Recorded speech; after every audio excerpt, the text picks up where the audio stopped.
ಹಾಂ, ಬನ್ನಿ ಬನ್ನಿ, ನಿಮ್ಗೊಂದು ಹೊಸ್ದಾಗಿ ಒಂದು ತೋರಿಸ್ತೀನಿ.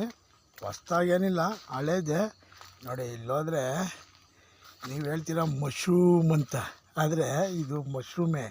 ಆದರೆ ನಮ್ಮ ಕಡೆ ಇದನ್ನ ಅಣಬೆ ಅಂತೀರಿ. ಈ ಅಣಬೆನ ಏನಂದರೆ, ಈ ಅಣಬೆಗೆ ನಮ್ಮ ಕಡೆ ಮಳೆ ಹುಯ್ದಾಗ, ಉಬ್ಬೆ ಮಳೆ ಹುಯ್ದಾಗ ಮಾತ್ರ ಹುಡ್ತದೆ ಇದು, ಬಡವ್ರಿಗೆ ಅಂತ. ಬಟ್ ಇವಾಗ ಉಬ್ಬೆ ಮಳೆ ಮುಗ್ದೋಗೈತಿ. ಆದರೂ ಏನೋ ನಮ್ಮ ಅಣ್ಣ ನೀರು ಹಾಯ್ಸೋನೆ ಸಿಂಪ್ಲಿಯರಲ್ಲಿ, ಆ ಒಂದು ತ್ಯಾವಕ್ಕೆ ಬಂದ್ಬಿಟ್ಟೈತಿ ಇದು.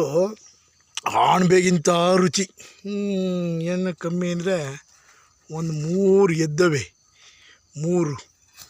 ಈ 3ನ್ನ ಕಿತ್ಕೊಂಡ್ರೆ ಮಕ್ಕಳು ತಿಂತವೆ, ಪ್ರೋಟೀನ್ ಜಾಸ್ತಿ ಅಂತಾರೆ ಅಲ್ವಾ. ದೇವರು ಪ್ರಕೃತಿ ನಮಗೆ ಅಂತ, ಬಡವ್ರಿಗೆ ಅಂತ ಕೊಟ್ಟಿರೋ ಅಣಬೆ ಅಲ್ವಾ.